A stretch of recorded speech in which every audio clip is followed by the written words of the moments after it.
that have come to join us.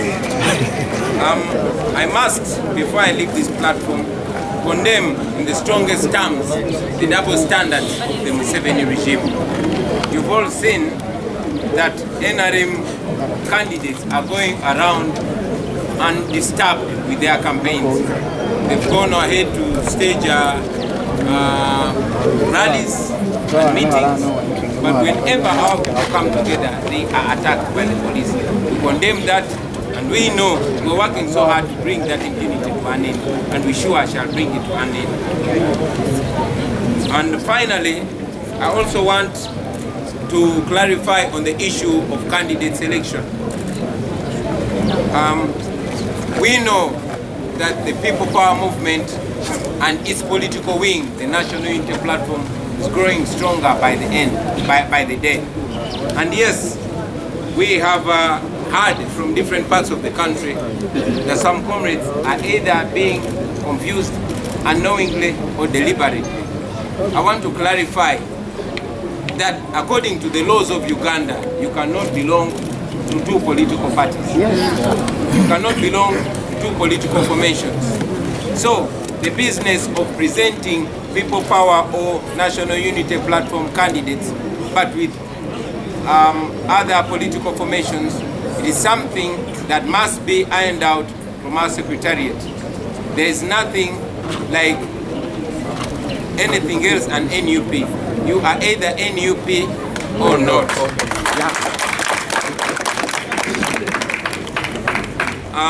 Kanchidemu ne mu Luganda. Ebisinga byogedde mu Luzungu bakadde bange, naye mu bufunze njagala okwebaza bannayuganda bonna abagenze maaso n'okuwagira omulama gwe tuliko ng'ekisinde kya People Power, era n'okwettanira ekibiina ekipya kye twataddewo nga tuyingira mu kulonda ekya National Unity Platform. Twebaza bonna bonna abagenze maaso n'okusaba kaadi, kuba enkumi za kaadi zifulumizibwa buli lunaku ate ne ziggwawo. Mwebale nnyo, mwebale ddala. Njagala n'okwebaza bannaffe bannayuganda abagala enkyukakyuka abagenze maaso n'okutuwa offices ku mitendera egy'enjawulo. Bannange mwebale, mwebalire ddala. Era mukoere erimu njagala okuvumirira ne sekuvumirira yenna obunnanfuusi bw'obukulembeze bwa Nakyemalira Yoweri Museveni olw'okubeera ne double standards oba kye tuyita kyekubiira. Abakulembeze ba NRM bagenda maaso n'okuba enkuŋŋaana n'okwogera ku rediyo, naye nga bwe mwalabye gye buvudde e Mubende baatadde amagye ku rediyo zonna nga tebaagala tuzogerereko. Bagenda maaso n'okukwata bannaffe okutaataganya enkuŋŋaana zaffe eza NUP n'eza People Power. Ekyo no tukivumirira kuba si kya bwenkanya. Nze Museveni bw'oba weewulira twagala kalulu k'amazima n'obwenkanya, tukuba akalulu naawe okeewulira.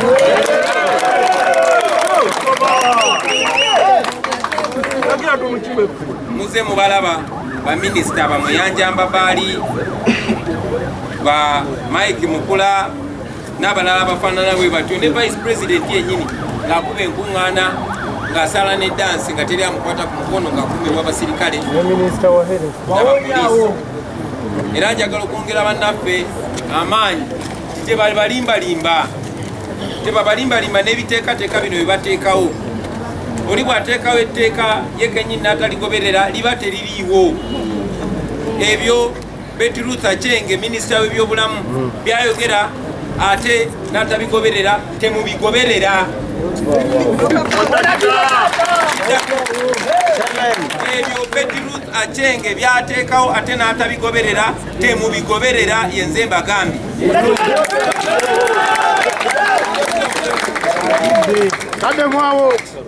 Jane Ruth musonyiwe n'erinnya terimanyikiddwa bulungi. Ebyo Museveni byateekawo ate kyaliwe sekandi n'abiziimula, temubigoberera. Ebyo kyemulaba Vice President akoze namwe kyemuba mukola. Kyemulaba Minisita w'ebyobulamu kyakoze namwe kyemuba mukola. Mukula n'abalala nga bagenda maaso n'okuba enkuŋŋaana. kale no tebabatiisatiisa kuba n'ensi yaffe ate nga bwe nze nga mbagamba njaga okiddamu kibagamba ti abo be tutya ate ffe batutya nnyo mwebereremu. Njagala okumaliriza nga ntangaaza okwewandiisa okugenda mu maaso. Tumanyi nti okwewandiisa mu kibiina kyaffe kya National Unity Platform NUP ekiri wansi w'ekisinde kyaffe kya People Power kugenda mu maaso mu ggwanga lyonna, naye era amaloboozi mangi gabadde gatutuukako nga gabuzaabuzibwa okuva mu bitundu ebyenjawulo eby'eggwanga. Okubuzaabuzibwa nno kuno okumu tulowooza nti kuli mu butamanya naye ate ng'okulala kugenderere. Kale nno njagala okuyimirira wano kitangaaze nakyo nti okusinziira ku mateeka agatufuga mu Uganda omuntu tasobola kubeera mu bibiina bya bufuzi bibiri mulundi gumu. Kale nno abo bannaffe abakiikirira NUP oba bagamba ba NUP, either oli wa NUP oba toli, either oli naffe oba toli. Bwewaawo tugenda mu maaso okolagana ne bannaffe abava mu bibiina ebyenjawulo era enkolagana tegenda kukoma, naye twagala okuttaanya nti abo abakulembeze abakiikirira NUP bakiikirira NUP era foomu eriko National Unity Platform tugisuubira kukwatibwa mu ngeri ya National Unity Platform n'omukulembeze oyo ajja kubeera wa National Unity Platform. Badde ndowooza ekyo kikulu nnyo okuttaanya basebo ne banyabo. Njagala okubeebaza olw'okumpuliriza, njagala okwaniriza abaganda baffe, njagala okubakunga bannaffe ababaka ba paliamenti, ba mayors, ba councillors n'abakulembeze ku mitendera egy'enjawulo. Mukunge bannammwe, mupoloote bannammwe, twegattire wamu. Tubadde nga tubakunga twegattira mu kisinde kya People Power newankubadde tekibadde kiwandiise. Kati engeri gye tubuzaayo akabanga akatono ennyo okugenda mu kulonda, twagala twegatte mu buwandiike. Kino kye tukikola kuba twetegekera kubeera mu gavumenti. Yensonga lwaki twagala tubeere organized kubanga ffe gavumenti eddamu. Mwebale nnyo, mwebalire ddala basebo ne banyabo, Mukama abampera omukisa. Era tukamba obwokuzikirize nti omwogezi waffe atanye ebisingaawo. Mwebale nnyo, mwebalire ddala. Salaamu alaikum warahmatullahi wabarakatuh. Wa alaikum salaam wa rahmatullahi wa barakatuh. Webale salaamu eyo gyotutoledde newakubaleti watubyako biddi naye tubyako biddi just covid bweggwawo natuteekawo ekyakalinyo. I would like to once again welcome our comrades that have joined us. Once again, you are very, very, very welcome. You have joined the winning team, and we pray that many others will pick a leaf. Like our principal has said, our team leader, there's going to be many other leaders. We're going to be doing this in batches. So every week, at some point, it will be twice a week, we are going to be welcoming leaders, various leaders at various levels who are coming to join us. Let me just say one or two things, because it's important that we reiterate what our good friends have joined. Our vision as NUP, the National Unity Platform, the vision of the platform is to build a free, united, prosperous and democratic Uganda which empowers citizens, adheres to the rule of law, ensures dignity and provides equal opportunities for all. That's our vision. Our mission every day is to rally the people of Uganda to exercise their power and build a free, united, prosperous and democratic Uganda. Our core values are discipline, reliability, integrity, inclusiveness, fidelity, and service. That's what we stand for as the National Unity Platform. So we want to keep driving that agenda. I was also notified, I don't know whether they are the ones who are making noise behind there, that we're joined by, we'll just take note of these people, LC3 and LC5 councillors from Makindye. Councillor by Makindye, Kusatune Kutan, what are you? People power! Our power! Our power! People power! NUP! Everywhere!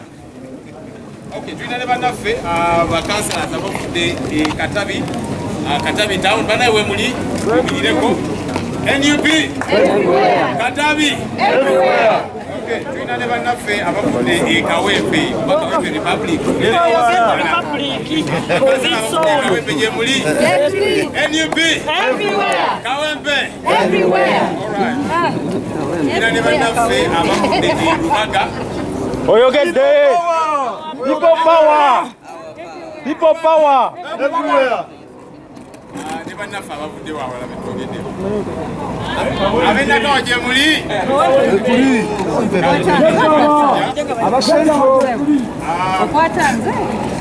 Just one clarity that our principal was mentioned. Just highlight and we will have it come here and just unveil this properly.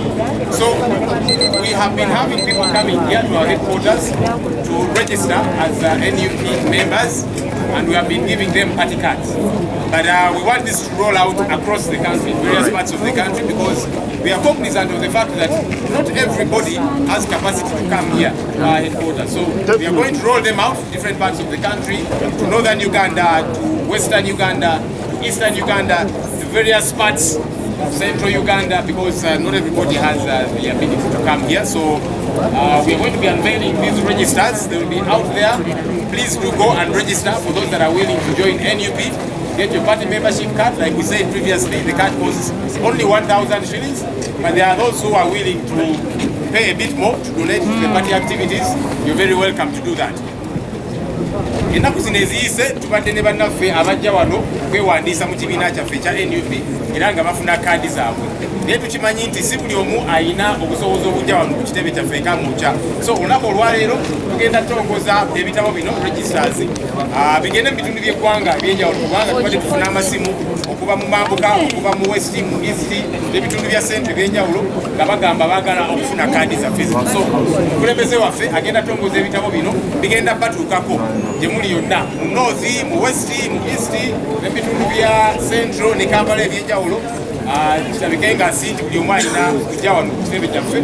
Kaadi zino za nusu lukumi lwokka era ng'oregistaringa mu kitabo n'ofuna kaadi yo. Naye tukimanyi nti waliyo bannaffe abali eyo nga ye agamba nze njagala kuwaayo ekisinga ku 10. Sente ezo tuzaaniriza zijja tuyambako okwasaganya emirimu gya NUP. Tugenda kuyita omukulembeze waffe ajje wano awali ebitabo byaffe bitongoze.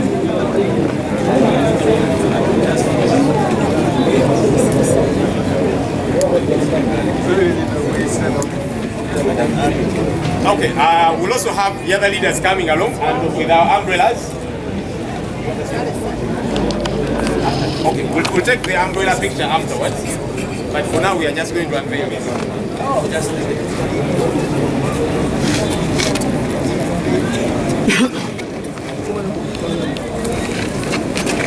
So this one here is just a sample. There are many others in boxes that are going to go across the country.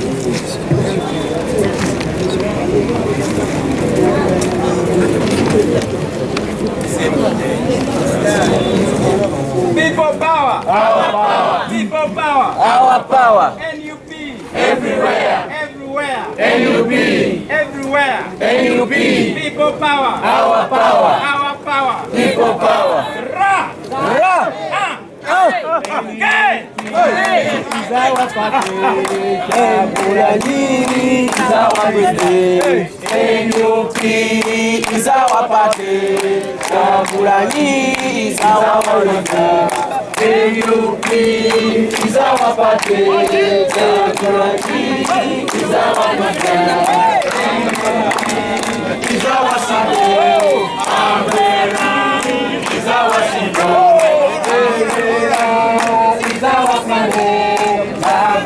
This is the time, the time, this is the time.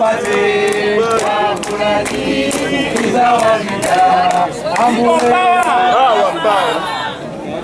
All right, so those registers are going to come to various parts of the country at constituency level and even below. So you don't have to come here to Kampala to come to register as a member of NUP. We are going to wrap up just with the national anthem and then we'll request our Bagole to hold umbrellas and take a picture with our team leader here, just after we have sung the national anthem. So let me request us to stand.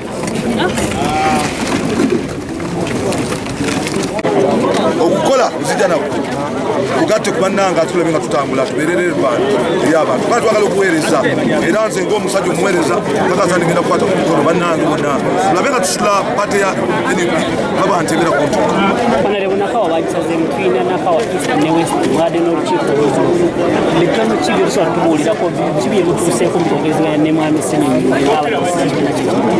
twakkiriziganyizza nti fembi twate tutwagala Nakawa esalibwemu kubanga tuze ne tulaba abantu gye beetaaga esaliisi delivery ate era ku fembi twabadde tusobola okuwangula Nakawa singa omunya abadde alekedde munne oba omunaddira ku kifo kya wansi naye kati olwokuba nti bagisazeemu fe ababiri tugenda kwekolamu omulimu omu adde owalala omulala adde owalala ekyo twakkiriziganyiziddwa nti tutuule tuteese wa oli yaso ate tuyambagane tulabe nga buli omu asitula munne twale engule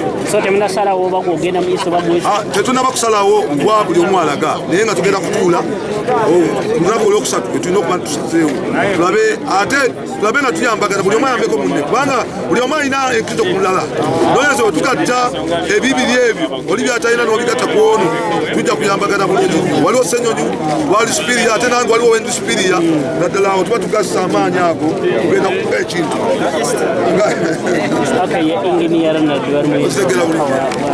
Nsanyufu nnyo olunaku olwaleero mbadde nkulembera mbadde mmeeya wa divisioni y'e Kawempe naye nga sirina kibiina ndi ku tiketi ya independence naye olwaleero nyingidde ekibiina ekya NUP mu butongole era ne pulezidenti nankwasa kaadi ndi musanyufu nnyo okubeera nga olunaku olwaleero ina kaadi y'ekibiina.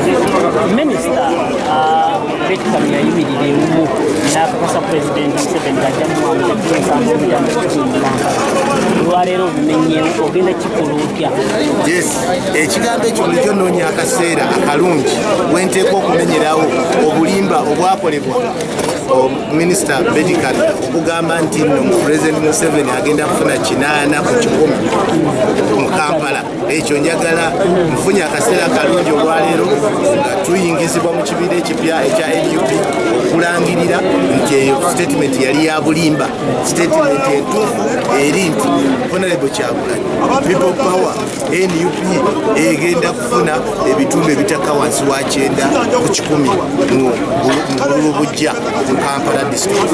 Ekyo nno kituyambe okutereeza n'ebitundu ebirala ebinaaba bitagadde era ngaawo kijja tuyamba okusobola okuwangula obukulembeze bw'eggwanga ku bitundu 45 ku 10. Akasembo gwenga ssente wa meya ogenda kukunga odukola nti biliyoni 5 zikkiririzaamu omusolo okusigalamu ku mulamu gw'eggwanga. Ekisoose olunaku olwaleero omukulu wange nga chairman wa bameya nsobodde okuleeta bameyazi basatu.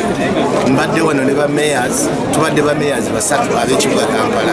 Bameyazi b'ekibuga Kampala bali 5 ate n'abalala nkyagenda okwogera nabo omukulu wange nga chairman waabwe ngenda kwogera nabo okufuba okulaba nga nabo buli omu ajja n'atwegatta kuba ekibuga tukyagala kino kubeera wamu tubadde tukulembera ekibuga kino fyonna nga tuli ku ludda oluvuganya nga n'omulamwa guli gumu gwakulaba nga abantu baffe bafuna services.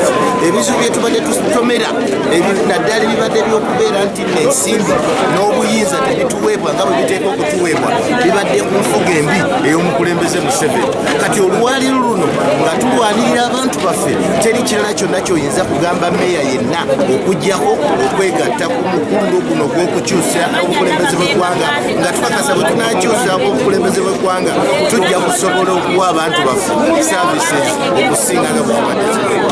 Ensimbi ezibadde ziva mu kibuga Kampala ebitundu ebisuka mu 7.5 ku 10 sente ekonomi y'eggwanga eyimiriddewo ku sente zisolozebwa mu kibuga Kampala. Kati sente zisolozebwa mu kibuga Kampala tusabako just 3% ku trillion 45 ne batuwaako 3% tusobola okukolera ekibuga kino ebirungi era n'abantu ne bafuna saavisi. So nkakasa nti bameyazi bonna n'abalala basigadde mujje twegatte wamu tusobole okulaba nga tunoonya akalulu ka Kampala ebitundu 9 mu 10 obwa pulezidenti waffe Robert Kyagulanyi ebitundu 9 oba 10 ku 10 ku bakulembeze njogera bamemba ba palamenti ne bameyazi ne bakansalas ebitundu ebisooka mu 9 ku 10.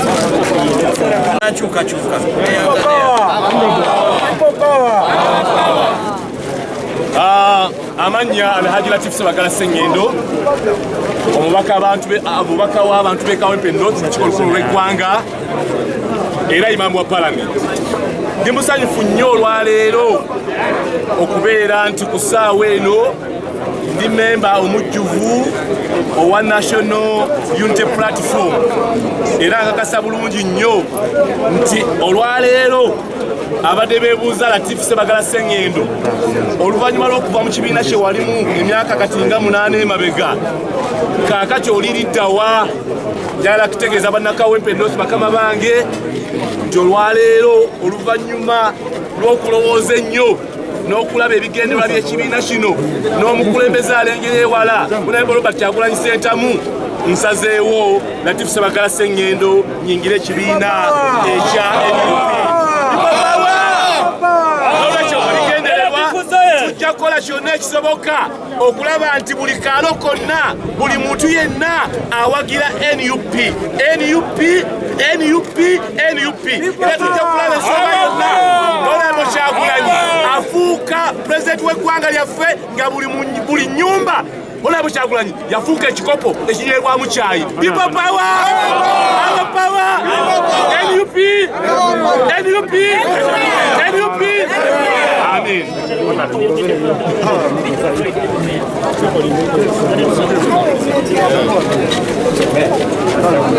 Mulina ekibuuzo?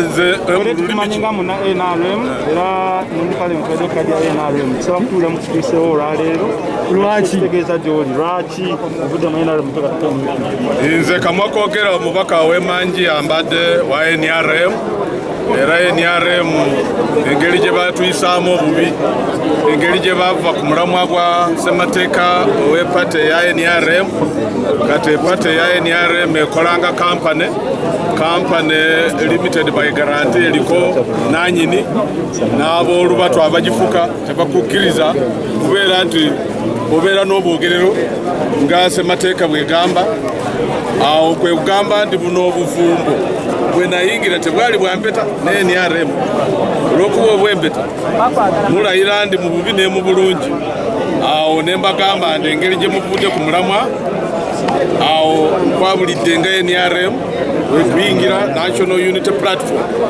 era National Unity Platform leero nfunye kaadi ya full membership era katooga omulimu n'amafuta amapya aganyingiddeko kubeera nti ntambuza omulimu gwa njiri yakulaba nti waffe Eastern kusingira eddala eyo mu Bugisi National Unity Platform etambule eyingire mu buli kaalo konna aka Uganda kutandika ne Eastern era ogwo omulimu ogutandikiddewo mukama wange owa pate eno ya National Unity Platform mukulu Robert Kyagulanyi Ssentamu ofiisi yonna gyanantumamu n'awantu wonna wananjagala mbeere nti nkola nja kuyingirawo nga teri na kugamba nti ntunula mabega olw'okuba muno mu pate gye tuyingidde obutafaanana ne pate gye nvuddemu wano waliwo fundamental freedoms ne rights kubeera nti zikkirizibwa kubeera nti zikola obutafaanana ne pate gye nvuddemu. Mwebale nnyo. People power! Our power! People power! Our power! NUP! People power! We'll use our power to remove him. Now, here we have Museveni who came with guns. Because he came with guns, every time we talk about him, he brings out his guns. And he wants to kill us using his guns. And that's why we need to work together as Ugandans and we cause the change we need, Mission 2021.